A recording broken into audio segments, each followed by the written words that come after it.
tapi sebelum itu kami mengenalkan diri dulu terlebih dahulu. Nama saya Casual Industria. Nama saya Fatma binti Nurullah. Nama saya Rafadila Bintabullah. Nama saya Nurul Aini Namalan. Nama saya Anastasia Stasi. Kami membuat cikgu tentang beberapa soal. Anak saya bersedia, iya. Saya bersedia. So, Jangan serius sangat lah. Boleh. So untuk soalan yang pertama, apakah isu etika yang paling biasa dihadapi dalam karangan guru tadi? Oke, isu etika itu saya ada cakap dulu kan. Etika ini maksudnya etika ini dia luas, jadi dia lebih kepada etika murid kah, etika saya kah, etika guru berhadapan dengan murid Ya. dan murid saja. Oke, dia lebih kepada cara, dia lebih kepada macam penampilan saya, begitu kan? Cara saya mengajar, begitu kan? Etika dia lebih macam satu sikap atau sifat. Sebab dia agak luas nih etika. Etika macam contoh etika saya berada di sekolah ini, etika sebagai seorang guru ialah tidak mematuhi peraturan pemakaian yang betul dan nemtek. Itu etika yang mana etika sebagai guru ketika berada di dalam proses sekolah. Jadi yang maksud etika saya sebagai guru dengan murid itu kan maksud kamu? Iya, yang itu. Oke. Siapa yang buat soalan? Kami yang buat soalan. Bukan dari masyarakat. Bukan dari masyarakat. Masalah saya berhadapan maksudnya apa saya punya isu yang saya isu yang saya hadapi semasa berada di dalam kelas itu. Iya. Isu dengan murid sajalah, tidak berkaitan dengan orang luar, dengan ibu bapak. Ibu bapak pun boleh termasuk dengan ibu bapak juga. Kalau dengan isu yang berkaitan, isu yang saya hadapi sama-sama murid dengan murid, itu perkara biasa lah. Seperti macam kamu dapat adik kamu, kalau kamu ada adik kecil, isu dia sama juga lebih kurang macam di sekolah. Cuma beza dia jumlah saja, jumlah murid. Kalau mungkin kamu ada adik 2-3 kan, kalau saya akan hadapi 25 orang murid yang berumur 6 tahun. Jadi orang ada pelbagai sifat yang berlainan, sikap yang berlainan, ada emosi yang berlainan, dia punya kematangan yang berlainan. Nah, jadi di sana saya sebagai guru, jadi saya kena paham orang punya perbezaan yang itu. Setiap perbezaan emosi diorang, perbezaan diorang punya tingkah laku, perbezaan kematangan diorang dari segi kematangan rohani, kematangan emosi, kematangan dari semua itulah. Dari semua itu saya kena paham yang itu dari minggu pertama diorang sekolah. Saya kena tengok lah dari sana. Bila sudah nampak diorang punya perbezaan, baru saya boleh dapat mengajar cara yang orang bilang flow the flow. Maksudnya kalau yang ini cara dia begini, kok tidak boleh kasih sama mengajar cara yang ini pula. Contoh dia, yang budak satu ni, dia punya emosi belum stabil. Satu ni oke sudah. Yang ini cara saya mau ajar dia supaya minat belajar lain, yang sudah minat belajar tuh lain lagi. Nah, maksudnya yang ini yang sudah memang oke sudah, saya akan lebih bagi kepada perempuan. Nah, kalau yang emosi dia macam belum bagus begitu kan, saya kena hari-hari bantu dia supaya dia punya keyakinan diri oke lah. Kalau isu berkaitan dengan ibu bapak pula, saya rasa itu saja kan? Dia saja baru soalan pertama kan, tapi saya terus menyelesaikan mana nih masalah. Boleh terus ya. Oke. Berkaitan isu dengan ibu bapak pula. Oke, dia ada 2 isu lagi sini. 2 saja. Satu ialah ibu bapak yang terlampau prihatin. Saya terlampau prihatin kan. Macam apa saja benda yang di sekolah, apa yang dia mau tahu apa yang saya. Tapi ialah hak dia orang kan. Dia punya expectation tinggi pada saya. Kamu paham kan? Dia mau anak dia seperti masuk sekolah saja dia mau anak dia terus pandai baca, pandai tulis begitu. Padahal saya kena ikut tidak ikut dia punya syllabus. Kan? Maaf kan? Maaf kan? Jadi itulah isu yang itu paling, tapi isu yang itu paling kurang lah saya dapat. Saya lebih banyak dapat ibu bapak yang follow the flow. Maksudnya apa yang saya ajar, ini kalau tinggal bed lah. Okay. Kalau biasanya saya mostly lah saya akan dapat parents yang follow the flow. Apa yang saya ajar, dorang ikut saja. Maksudnya di mana dorang tahap anak dorang tidak akan membangkang. Maksudnya dorang tidak akan macam pertikaikan apa yang saya ajar. Tapi pernah jumpa juga itu sebelah. Dorang pernah jumpa juga murid ibu bapak yang dia punya high expectation dalam saya. Dia mau anak dia macam ni, dia mau anak dia macam ni. Lepas tu yang jenis begini juga dia kasih manja anak dia. Kasih manja anak dia maksudnya macam okay, anak saya dia makan ini saja, dia makan itu. Lepas tu anak dia yang apa dia mau, dia mesti dapat. Biarpun itu kawan-kawan punya warna. Bila dia tidak dapat, anak dia akan mengamuk. Dia mengamuk, itulah tu dia akan buat hal dalam kelas. Benda ini kami akan lapor dengan ibu bapak ini. Kami akan bagi tahu. Anak kamu begini. Tapi dia akan jawab, kalau cikgu di rumah begini, teriak-teriak begini, dia mau apa yang dia mau. Sudah saya cakap, itu sebab kamu yang masih biasa di rumah. Apa yang anak kamu mau, kalau anak kamu dapat. That's why dalam kelas pun dia begitu. Jadi saya bilang, bila jadi macam tu, kawan punya barang pun dia mau, bila dia suka dia ambil, dia tidak peduli sudah perasaan kawan. Murid yang begitu maksudnya dia punya sosio emosi belum berkembang lagi, dia belum faham emosi kawan. Itu isu yang bila ibu bapa terlalu high expectation dengan saya, yang terlalu terlalu memanjakan anak dia, begitulah. Yang kedua isu yang kedua, ibu bapak yang langsung tidak peduli anak. Maksud saya, dia hantar tanggung jawab, dia hantar anak dia sejak di sekolah. Lepas tu perkembangan anak dia boleh baca sudah kah, boleh menulis sudah kah, dia kisah dia ikut cikgu lah dia bilang. Tapi susah. Saya rasa susah yang begitu. Saya lebih suka yang high expectation. Sebab bila dia anak kau belum lagi pandai begini, jadi dia kejar. Ibu bapak tu dikejar tu dia. Kita anak kita beginilah. Tapi kalau yang tidak peduli ini, saya cakap anak kamu belum lagi pandai ini huruf yang begini, belum pandai lagi pergi tandas.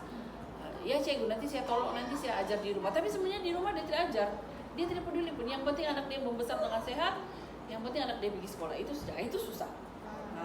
Itu susah mau, coba dia cakap apa? Susah mau berkompromi dan berbincang dengan dia. Sebab dia ada banyak faktor lah. Satu, ibu bapak jenis ni yang sibuk bekerja. Kedua, diorangnya ada masalah rumah tangga, kan? Macam saya menjawab soalan sudah dan menyelesaikan masalah. Ada lagi soalan? Soalan nomor 2. Apakah faktor yang boleh menyebabkan isu ini berlaku di tadika itu timbul? Sudah macam mana tadi? Sudah saya kasih keluar tu. Isu, yang first. Selain itu, isu yang budak, yang tadi saya bilang apa? Apa tu? Kalau isu murid, first dengan isu murid lah. Punca isu itu berlaku. Dia bergantung kepada persekitaran semasa diorang membesar lah.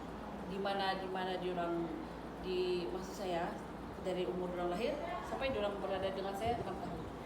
1 hingga 5 tahun tu itulah persekitaran diorang. Cara diorang membesar di sana, cara penerimaan diorang dari persekitaran, dari keluarga, dari ibu bapa, dari sepupu, dari kawan-kawan sebelum dia sekolah, itulah jadi satu isu yang akan ada bila dia sudah masuk belajar dengan saya. Kalau dia membesar dengan persekitaran yang positif lah dia akan berada di kelas. Kalau dia membesar dengan negatif, membesar persekitaran dia negatif, dia akan jadi negatif di kelas, tapi di sana peranan saya untuk kasih polish. Dengan ibu bapak pula, isu saya dengan ibu bapak. Okay. Yang first, yang terlampau high expectation, yang terlampau kasih manja anak, itu saya akan panggil bincang. Itu sekarang saya direct tegur lah. Kalau dia cakap, seperti tadi, kalau dia cakap, kalau dia bilang, macam mana tadi tu?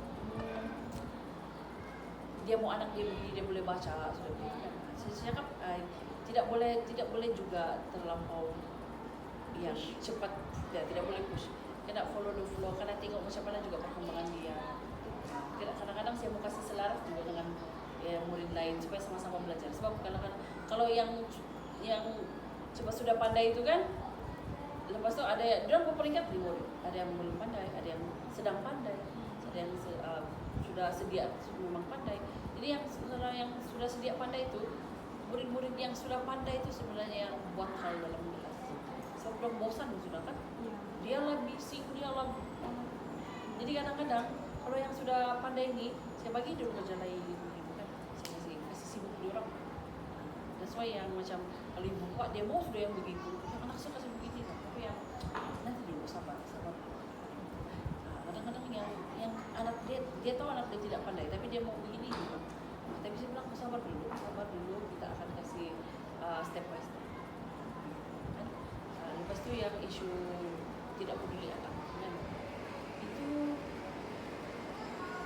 saya punya cara dia, saya WhatsApp nanti kan di setiap 1 tahun 2 kali kami akan berjumpa dengan ibu bapa untuk tanda tangan di orang yang mau rekod. Di sana saya akan berbicara sangat lama lah dengan ibu bapa yang anak dia memasukkan.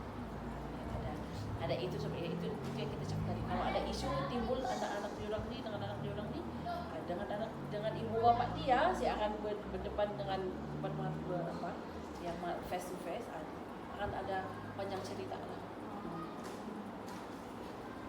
Next question. Soalan ketiga, Puan sebagai guru, macam mana cara Puan untuk menangani cabaran-cabaran sepanjang Puan berada di Kanada? Sudah saya ulas tadi. Sama saja tuh. Sudah saya ulas tadi. Dia sama saja. Semua cabaran yang itu yang sudah saya sebutkan itulah cabaran paling utama. Cabaran kecil-kecil itu tiada lah. Kau menghadapi murid yang ya dalam kelas itu biasa. Yang kalau macam yang mula-mula orang datang, ada yang tidak pandai masuk pandas, tapi itu sih ada pembantu kan, ada yang tolong.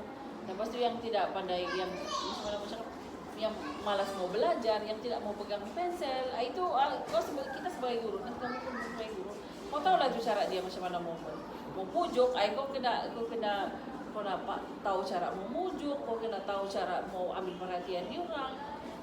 Kadang-kadang kalau orang merasa bosan dengan guru guru mengajar pun isu juga tuh. Kalau yang macam tantrum ada, itu memang setiap tahun dia akan jumpa. Setiap tahun memang akan ada. Tapi bila yang begini nih, dia satu cara saya akan tengok juga.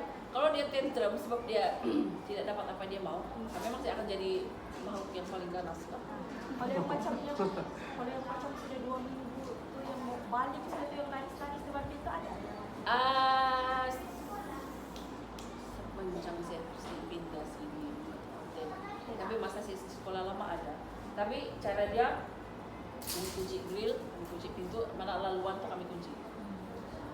Lepas tu kami kasih biar dia menangis, lepas tu dia penat, lepas penat dia diam lah. Begitulah sampai 1 bulan begitu, kasih biar jadi penat.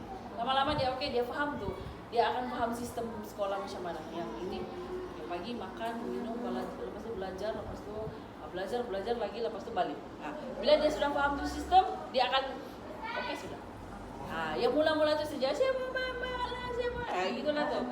Itu kamu akan jumpa coba besok ini saya punya guru praktik, tapi dia orang dari UMS. Nanti kamu datang lagi sini bulan berapa bulan? 8 kan? Iya. Kami naskah juga. Naskah juga kan. Jadi itu sudah boleh dapat menyelesaikan masalah sudah. So next question. Sama penyelesaian soalan, penyelesaian isu.